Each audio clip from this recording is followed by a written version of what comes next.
Hey, JJ, Blake Neiman, Fox 10 News, back here. Sorry. You're good. Um, you know, a team in the top 10 really gaining a lot of attention right now. What's it been like to kind of see the energy evolve around Arizona State volleyball and kind of the growth of the exposure on y'all? Yeah, I mean, it's just a testament to what we've been doing since I walked in the door. I think we've had a lot of special players doing really special things. So yeah, we love the fan support. We want to continue to get more fans out there for sure. Big one this Thursday against Arizona, but yeah, all the recognition is great for them. I'll be honest, I don't pay attention to the rankings, but as most coaches probably don't. But I think it's just a testament to how hard these kids have been working, and we put a good product out there. So excited. Stay in the back with Jordan back there. Hey, Coach Jordan Ham, Sports 360 AZ. Kenny Dillingham, Molly Miller have been very complimentary of your support of their programs, but also the way you've built this program. Just can you describe the dynamic between these other head coaches in the athletic department and how they support each other? Yeah, it's been really fun since I walked in the door. I think the culture here with our head coaches is awesome. We have a head coaches thread. I think coaches reach out all the time. We bounce ideas off each other. I've gone to lots of practices. I like watching other coaches, see kind of what they're doing in their spaces. But I remember the first day I got here. Sheila came down. Sheila and Graham Winkworth were like the first two that I'd barely settled in my office, and they were coming by to say hi, anything you need. And I think that's just kind of the culture that permeates here, and it's really special because that's not what it's like everywhere. But I think it can be lonely being a head coach, and I think when you have a nice support group, it makes it really fun. And everyone's been great here. So. Are there any ideas or processes that you've borrowed from some of these other coaches that have been particularly effective in volleyball? Yeah, I think the most recent was probably I basically met Kenny at 6:30 in the morning in the spring, and I spent a whole day with football. And obviously they have such a huge roster, and they have a lot of coaches and resources there. But I thought I was pretty organized. I've always felt like it's been one of my strengths as a coach, and I walked out of there going, man, I'm not even in the zip code because they got everything just down, down, down. And I think anytime you go into another, like even if you don't know the sport that well, like I never played football, so the most I know of football is Madden football. And but I also think when you hear like strategically how they do things, it might make something click in your mind of like, oh, maybe we do need to attack more space. Or I think one of the problems in sports, or not problems, but I think what happens in sports is like, oh, this is what we do and this is how we do it. And we're always trying. It's corny, ASU's innovation. But like, how do you innovate and do things differently? And I think when you watch other teams practice, there'll be just little snippets here or there where you'll see something and then it might click in. Like Kenny was showing me some video of some stuff, which I won't reveal here, but it really got me thinking about a couple things offensively that I've tried to implement. And so I think anytime you go into other practices and you just look, how do they communicate with their team? How do they structure practices? Where are they doing the meet? Where are they doing the early stuff? And it just makes you rethink everything you're doing, because I think you always have to be. Everyone's always trying to, or I think most people are trying to get better. And if you just sit on this is what we do, you can't evolve and get better. The best companies in the world, which is my former life, are the ones that continuously innovate and try to improve, not just, oh, this is what we do and how we do it. That's the worst thing you can do. So I think that's why it's so fun to be around there. And even, I did a thing last week with Kenny, and I was asking him a couple things, and it just makes you think about stuff. So it's really fun. Into the wall, Chris. Chris Cartman, son of a source. I wanted to ask you about the interviewing, hiring process at ASU. What do you remember about visiting with Graham and others, and what sort of maybe gave you confidence that this would be the place that it's turned into for the sport for you? Yeah, I think there's a couple things. One, they didn't want me because I had to beg to get into the process. I was definitely not the top of their list, but I really wanted this job, and I'd spent 10 years in the Pac-12, and ASU is always a place. Whenever you're thinking about, okay, where would I want to try to build a program? And I would say one of my values is kind of a builder. And every time I would come here, like even when they didn't have a lot of fans, it was kind of a rowdy crowd, DFA was uncomfortable to play and it's loud. I know it's older, so like the sound just, it's like louder than you would think with the fans. Tempe is awesome. I mean, anyone who lives here knows that. It's basically a college town. Everything around here is ASU, so it's plastered everywhere. So you've got this really cool kind of school spirit space, but you're also in the 5th largest city in the country. So if you're bored here, like, it's kind of a you issue, I think. And so part of it was I really wanted this job. I always felt like this was a place that could be good. There's a lot of good volleyball here. It's a big city. I think fans are really important for building a program. And I'm like, it's the 5th largest city in the country. We've got a student body population of 80,000. Like, we have to be able to get 5,000 people coming to matches easily. And if you do that, you're kind of in the top of the country. And so those went into, those are kind of the first part. But I'll tell you a story about Graham, which told me everything I needed to know about him. When I flew in, Graham didn't just pick me up on the sidewalk. He was waiting there for me. As I walked off the plane and came out, he's there. And like, people don't do that anymore. It's really rare. And to me, those are like the small little things. Like, I still remember that from 3 years ago. You know, it was a whirlwind process. I just had shoulder surgery. So I'm in a suit with a sling, and I'm walking off, and I'm like, oh man, like, he literally came here to greet me in person, walk me to the car. And those are like those little special things that are like attention to detail things, and I'm an attention to detail kind of person. I don't think there's anything too small that you should be thinking about, and so that told me everything, you know. And then back then it was Ray hiring, but you know, you ask about resources and, hey, are you ready to, and Ray had said, like, we're ready to invest more in volleyball. And it's always, that's vital to surviving, you know, in this day and age especially. So how did you sell yourself? What was that like? I think I was authentically me. And, you know, there's good and bad that comes with me, but I definitely sold the experience. You know, I have a pretty strong analytical background. I had a lot of experience at various levels, including the national team level. So part of it is the recommendations people gave about me. But I think probably what also came through is, like, I really wanted the job. I mean, there's a lot of people that didn't even want to interview for it, you know. And I had people telling me, oh, no, that's not a good job. And I'm like, no, I think you guys are wrong. I think it is a good job. And I used to work in the distressed debt world, one of the hedge funds I worked at, and it was like, you're buying basically, I'm not going to say this was garbage asset because I didn't believe that, but you're buying kind of undervalued things with the idea that you can flip that and turn it in. And I always thought, like, so I have to imagine that some of that exuberance came through because I was so excited about this opportunity. How did you actually get the interview, though, when you said that they didn't want to hire you? They had reached out to the assistant coach on the staff that I was at. They'd reached out to other people, so I knew they were reaching out. I went to Joyce Bell, who was my SWA at the time. I asked her to put in a call for me and just say, I really want this job. Can you help me get an interview? And then there were a couple headhunters that I'd known that are from search firms, and I'd reached out to them, like, who's the search firm? Can you just get me a call? And fortunately, I did get a call. And I know that the first call I had was with a search firm, and I think when she got off the phone, she realized I'm super organized. I have major attention to detail. I was really passionate about this opportunity, and I felt like I could marry kind of the analytics side and the relationship side to building a good culture and a good program. Because it was like an hour call later, and she's like, "You're going to hear from Christina, you know, shortly." And then I had calls with Christina. I think the day before my surgery, I had a call with Christina, and then I came out and had another Zoom with everyone, I believe, and then I came for the in-person. So. And I have another question. The recruiting, talent acquisition part of this, like, what made ASU appealing in that respect, and what are some of the core philosophical things that you think have enabled you to get to where you're at now? From a recruiting standpoint, again, when I would come here, I'm like, would I want to be a student here? You know, and like, Tempe's a fun town. I mean, we'd go out, you know, for our dinners or whatever, and everywhere you went, you know, there's students. It's lively. There's students. It's got a good vibe, and so I thought, man, this is a cool place.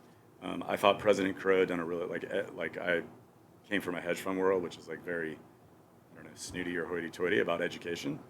And when I grew up, ASU was like, I mean, no offense, but it was like not, like, it was where like the partiers from my schools went. But he had really flipped that, you know, and we don't have to fight that as much in recruiting anymore. You still have it because there's people my age that they're the parents and they're like, no, I'm like, trust me, go type in top 25 party schools in the country and ASU's not even listed. And so I think Dr. Crow has done a phenomenal job of like creating really, really high level programs, because volleyball is an academic sport. Like there's a lot of high academic level kids in there, and you want to be able to sell them like, hey, you can come here and go to Barrett Honors College, and here are all the things here are all the places that they're placing their students, which is a pretty amazing list. Like I remember when I started digging in, I was blown away. It was like they're sending people to UCLA Medical, Harvard Law. You know, it's not like, oh yeah, they got their Barrett degree and they're just going off. Like they're placing people in really good, like Rhodes Scholars, all these things. And those things go into your recruiting pitch. You know, it's like, hey, if you have a high academic kid, I promise you they can be a top academic performer here and still have an unbelievable outcome. They don't have to go to, you know, Stanford, Harvard, wherever. And so those things are important. I thought about all of that stuff when it came to building the program here. And as far as just kind of the success of where we've been, you know, I think one of the things that I learned over my years as an assistant was how important it is to build connectedness in your team. And I think sometimes it gets missed because teams get really connected, but then coaching staffs maybe aren't as connected, especially the head coach, because we have to do things like this. You know, I left practice early so I can get over here on time. And, you know, I think the players don't mind if you're doing that as long as you're trying to reach out. You know, like later today, I'm going to get coffee with one of my kids. And so one of the things, and I talked about this in the recruiting process, that I thought was like vital to building a strong culture was not just being connected with each other as a team, but connected with the staff connected with each other, and then us connected with the community and with the university. And so the first thing I said when I walked in the door, I'm like, hey, I got my ideas on the volleyball thing. I've already run the analytics. I know what I want to build. But the hardest thing we have to build is our culture. And we only had 9 kids, and I still, to this day, I'm grateful for each and every one of them because they helped set the standard of what our culture was. And I told them at the beginning, I go, it's going to be uncomfortable because I'm going to take you guys to lunch or coffee, and the only thing we can't talk about is volleyball. And if that's not what you're going to be about, then this won't be the place for you. Because I think that part isn't, they have to know, like the coach is like normal, you know, I've got kids, I'm a sort of normal dude. And I think, you know, as a head coach, it's really easy to just be that guy over here. And I think that's really hard. And so I think if you're setting that from the top, then everyone else is doing that. And then the team does that even within itself. You don't necessarily get oh, I'm a senior, I'm not going to talk to the freshmen. You know, like we're trying to talk to the seniors, like you are mentoring the freshmen. Like you need to have relationships with the freshmen because you're setting the standard. And that first 9 that I had, you know, my roster was only 9. I only had 5 scholarship kids when I walked in the door. So I had 7 open scholarships. And in volleyball, you can't fill them. Like they commit their sophomore year, right? And so we got a couple transfers, a big one in Mary because she started that year. But the rest were just, hey, we're filling depth where we can.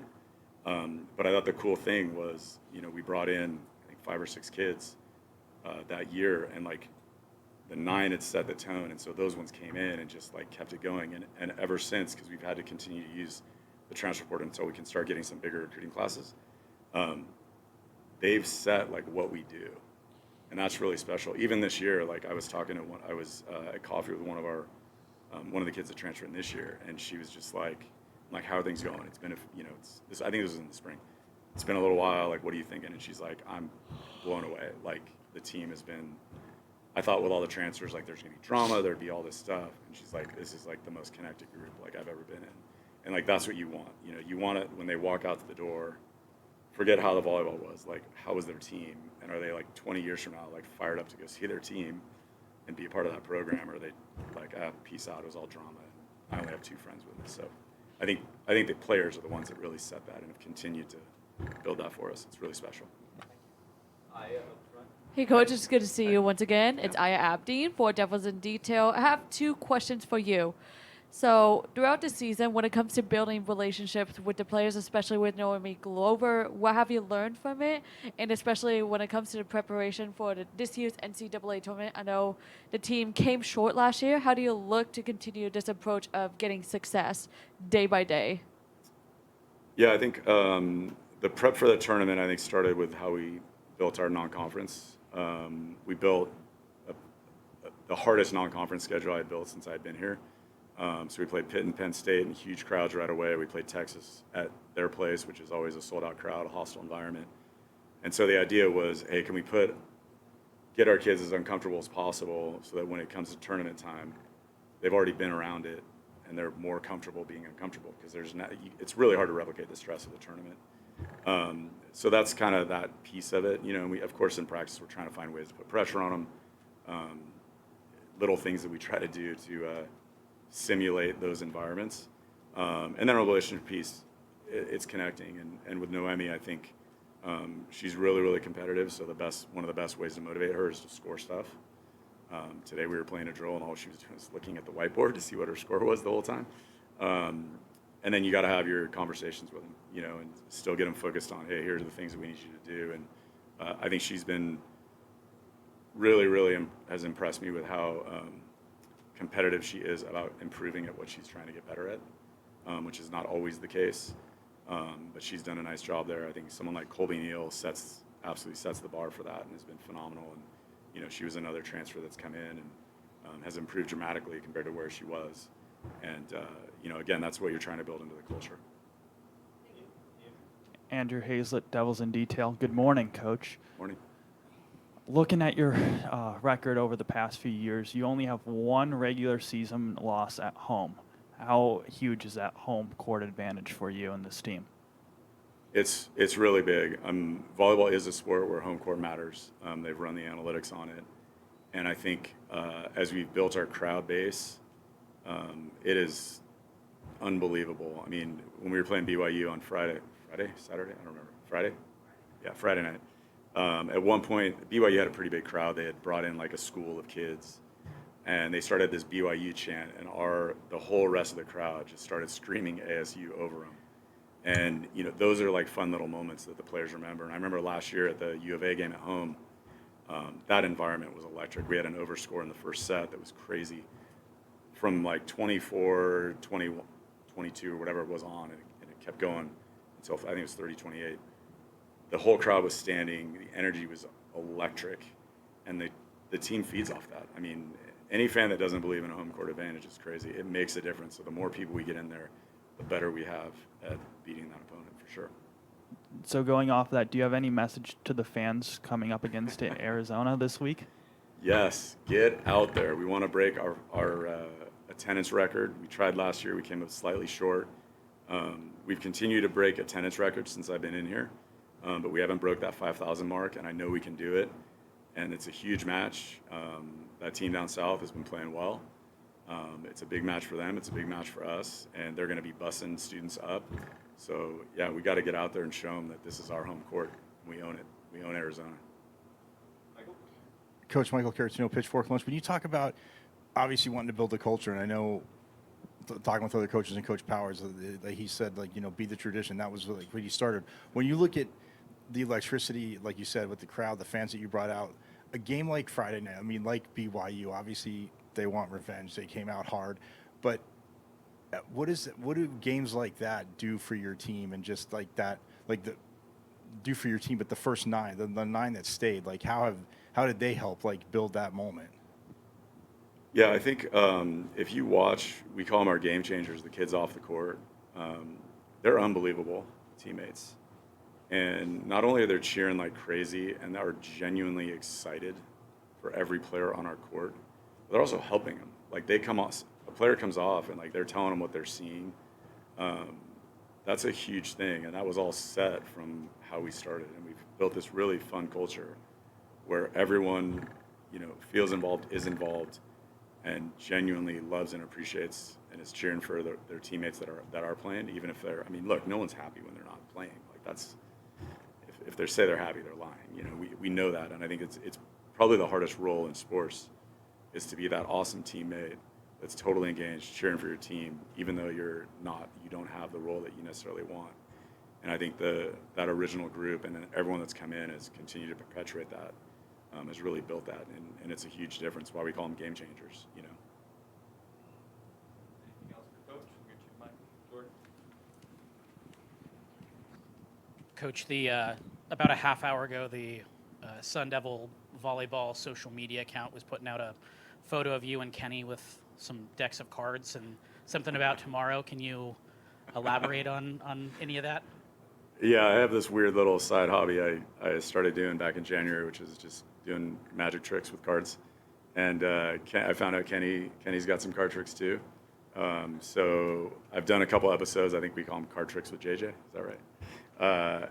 And so I had Kenny be on the show, and then Kenny did a card trick on me. So we went in his office and he recorded it. So it'll be fun. I hope all the fans love it. It's good.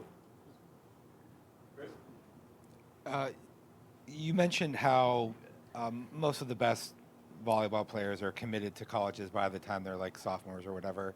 And so you had to have an outside the box approach to building your roster the first couple years. Given how much success that you had, does that does that make a better mousetrap? Like how do you evaluate how much of that you should be doing moving forward versus the high school recruiting several years in advance? And how do you stay ahead of maybe the curve of what everybody's doing? Yeah, the portal's not going away. Every program in the country is going to continually use it. But we've already built, like our 27 class, I'm really excited about. Our 26 class, I'm really excited about. Not that there's anything wrong with the 25, but every year, since like the 25 class, we hadn't even competed in a season. So it was really hard to get a ton of kids on the phone. And then we went to the Sweet 16 that year, and so we got more interest. Maybe not as many commits as we'd like. We got more interest. And then last year we had a lot of interest. And so I think if you're having success on the court, you're inevitably going to get more people talking to you. And as long as you can get the conversation, I mean, if we can get someone visiting, I think we can get them, And Noemi Glover's a great example. She had no interest in ASU. Like, we weren't even in the zip code. And I fought to just get in. And I said, look, Noemi, I know we're not even on your list, but just come visit. It's a free official visit. Like, you have nothing to lose. Just come out here. And fortunately, she had some people she knew that knew me and spoke highly of me, so that was great. But she came on the visit and she's like, oh my gosh, this place is awesome. And it was like a done deal after that. And so I think you got to get in the conversation first, which is what we started doing.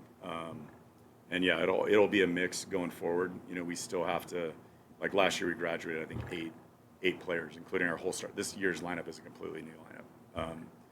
And so you have to use the portal for that because you hadn't gotten enough recruits, But yeah, I mean, eventually it'd be great to just not have to really worry about the portal, and you just got, 4 kids every year coming in, and you're all set.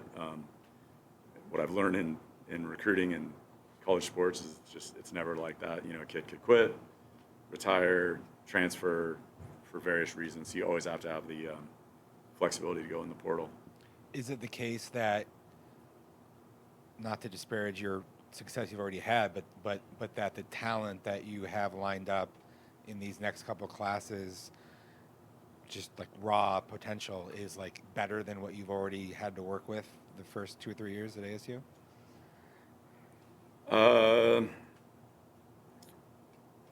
Maybe if you looked at like recruiting rankings or something like that, like their prep rankings, maybe.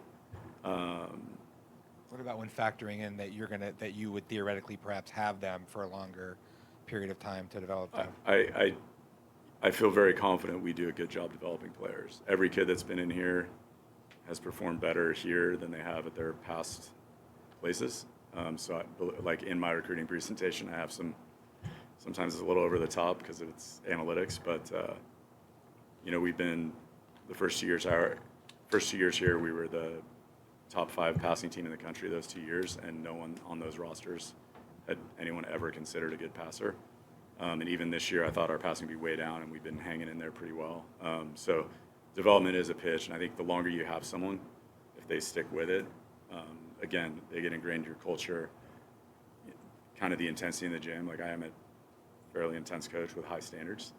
But even one of our players brought this up. We do a thing before practice, and they brought it up because they were talking to another player and kind of revisit the conversation. They're like, you know what, we have to remember we are lucky that the standards are so high here. Because if you set a high standard, you're kind of never done with, and I've always been that coach where it's like, okay, you hit that level, all right, great, you're done. But now it's your next level. It's not like, oh, you hit it, okay, we're done. It's like you're never done, which includes us as coaches. And I think my staff does a good job of pushing me and pushing themselves. Great stuff, Coach. Thank you. All right. Thanks, everybody. you.